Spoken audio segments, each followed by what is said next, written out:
सोहेल आफरीदी साहब, आपको हम सिंध की राजधानी कराची में वेलकम कहते हैं और आपको सिंधी टोपी बहुत अच्छी लग रही है। आप भले अपना फ़ोटो देख लें।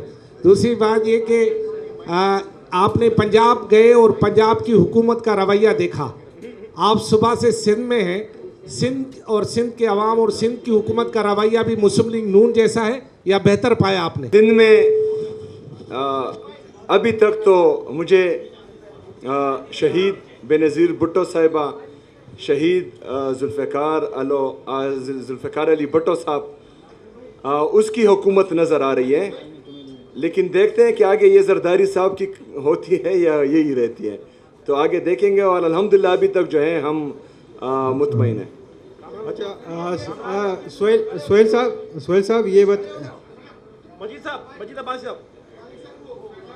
साहब ये बताइएगा कि क्या हकीकत नहीं कि खैबर पख्तूनख्वा में तरक्की के दावे सिर्फ तकारीर तक महदूद हैं, जबकि आवाम भी अदम तहफ़्फ़ुज़ और गुर्बत का शिकार है? मेरा दूसरा सवाल इसी से रिलेटेड है कि क्या एक सूबे के वज़ीर आला के लिए ये मुनासिब है कि दूसरे सूबे में सियासी बयानियाँ तश्कील दें? अच्छा, किधर हो भाईजान? मुझे नज़र नहीं आ रही।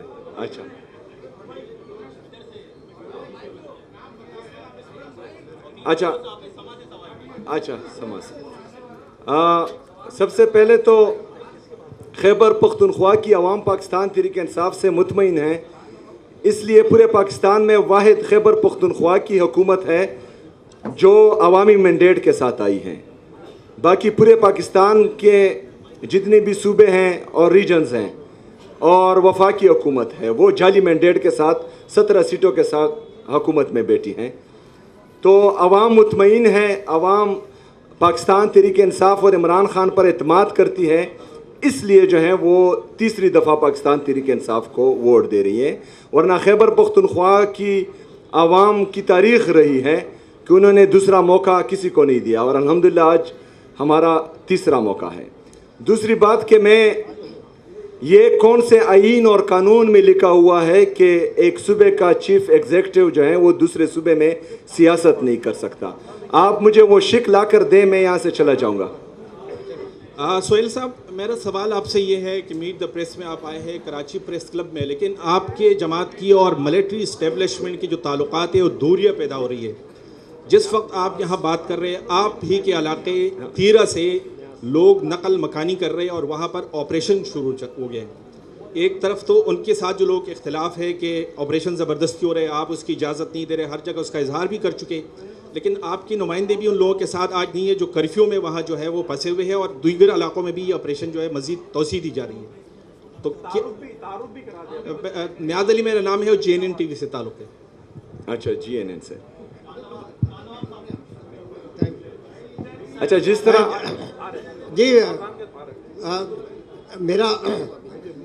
मेरा नाम चांद नवाब है, ARY से ताल्लुक़ है। ये बताइए, आप सिंध का दौरा कर रहे हैं और क्या पीपल्स पार्टी से आपका अंदरूनी खाना कोई राब्ता हुआ है? इससे अपनी जो कैंपेन में इतनी आज़ादाना चला रहे हैं, कोई राब्ता है या सिंध में कोई इत्तेहाद बनने जा रहा है पीपल्स पार्टी का, जो राब्ता उसकी आज एक कड़ी है?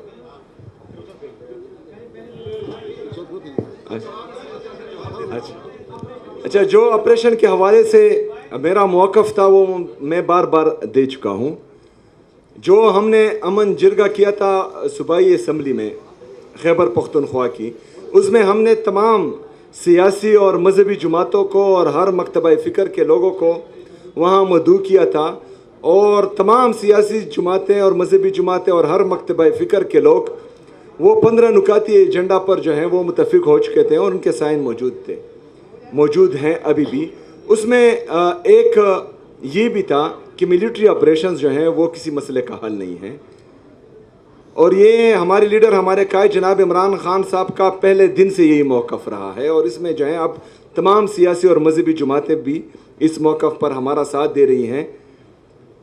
तो उसके बावजूद अगर मिलिट्री ऑपरेशन होता है तो फिर जो है ये कुली बदमाशी होती है, ये जो है आपको फिर मशवरों में शामिल नहीं करते।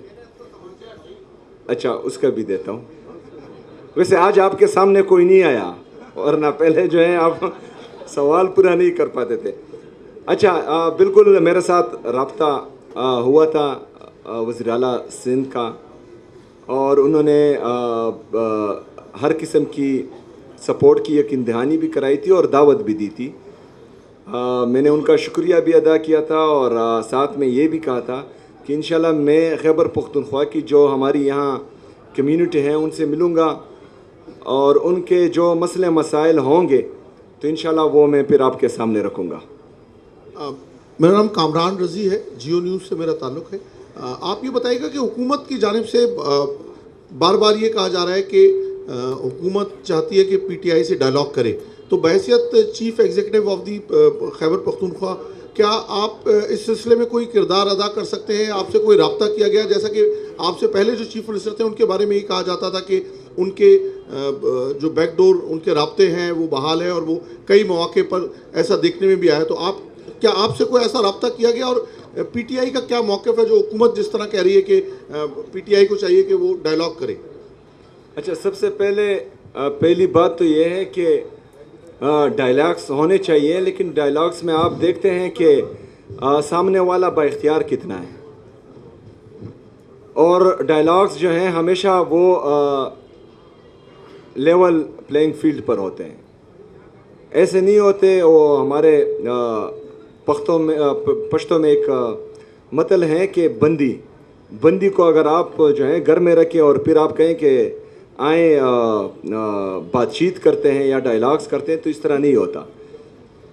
جو پاکستان تحریک انصاف کے ساتھ چلتا آ رہا ہے اور چل رہا ہے, اور جس طرح جو ہے کل تحریک تحفظ آئین پاکستان کی کے قافلے کے ساتھ پنجاب میں ہوا, ان کے گاڑیوں کی شیشے توڑے گئے, محمود چکزئی صاحب کے بیٹے پر ہاتھ ڈالا گیا, علامہ راجہ ناصر صاحب کے صاحبزادے پر ہاتھ ڈالا گیا.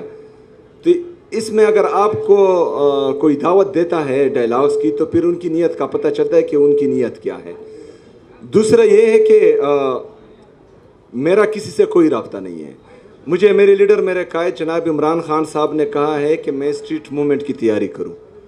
میں اس کی تیاری کر رہا ہوں, اور اس تیاری کو ہم پیک پر لے کر جائیں گے انشاءاللہ تعالی. مذاکرات اور مزاحمت کا مینڈیٹ جو ہے انہوں نے راجہ ناصر صاحب اور محمود چکزئی صاحب کو دیا ہے, تو وہ جس طرح فیصلہ کریں گے انشاءاللہ تعالی ہم اس پر منع عمل کریں گے. فی الحال تو 8 فروری کی تیاری ہو رہی ہے. اچھا, سوالات سب کے لیے جائیں گے, لیکن تھوڑا سا تعامل. میرا نام لیاقت علی رانا ہے, سما نیوز میں سینئر رپورٹر ہوں. پہلے تو میں آپ کو مبارکباد دوں کہ آپ نے اردو کے حوالے سے وہاں یونیورسٹیز کو جو آرڈر جاری کیا یا ہدایات جاری کی, وہ ایک اچھا اقدام ہے, یقینی طور پہ قابل تحسین ہے. اچھا, دوسرا میرا سوال یہ ہے کہ آپ نے جب سے سی ایم کا عہدہ سنبھالا ہے اب تک عوام کے لیے کون سے فلاحی کام کیے ہیں؟ اور دوسرا ایک اور جو آپ بار بار کہتے ہیں کہ جو آپریشن ہو رہا ہے وہاں اس کی ہم اجازت نہیں دیں گے, آپ سے اجازت کون مانگ رہا ہے یہ بھی بتا دیجیے گا پلیز. اچھا, ہمارا جھگڑا یہی ہے کہ کوئی اجازت نہیں مانگتا. ہم تو اس لیے چاہ رہے ہیں کہ جو حقیقی آزادی کی یہ جدوجہد ہے اس میں جمہوریت اتنی مضبوط ہو کہ یہاں پر پھر کوئی بھی ادارہ جو ہے وہ مفلوج نہ ہو سکے, اور ہر بندہ جو ہے اپنے دائرہ کار میں جو آئین اور قانون کے دائرے میں ان کو جو ان کے ڈومین جو طے ہیں اس میں کام کر سکیں. تو وہی جدوجہد ابھی جاری ہے. اور آپ نے دوسرا کون سا اچھا, خیبر پختونخوا میں میرے 2 مہینے ہو چکے ہیں. میں یہ بھی چاہتا ہوں کہ صوبہ سندھ جس طرح پاکستان تحریک انصاف اور خیبر پختونخوا کی حکومت صوبہ سندھ کے پانی کے معاملے پر ان کا ساتھ دیا تھا, تو میں چاہتا ہوں کہ ہمارے قبائلی اضلاع 2018 میں خیبر پختونخوا میں مرج ہوئے تھے ایڈمنسٹریٹیولی, انتظامی طور پر, لیکن فائنینشلی طور پر ان کو ابھی تک مرج نہیں کیا گیا. این ایف سی میں جو ہمارا شیئر بنتا ہے 60 لاکھ کی آبادی کی تناسب سے, وہاں کی غربت کی تناسب سے, وہاں کے جو انورس ڈینسٹی پاپولیشن ہے اس کے حوالے سے جو تمام این ایف سی کے انڈیکیٹرز ہیں, تو اس میں ہمارا بہت بڑا حصہ بھی بنتا ہے جو ہمیں نہیں دیا جا رہا. تو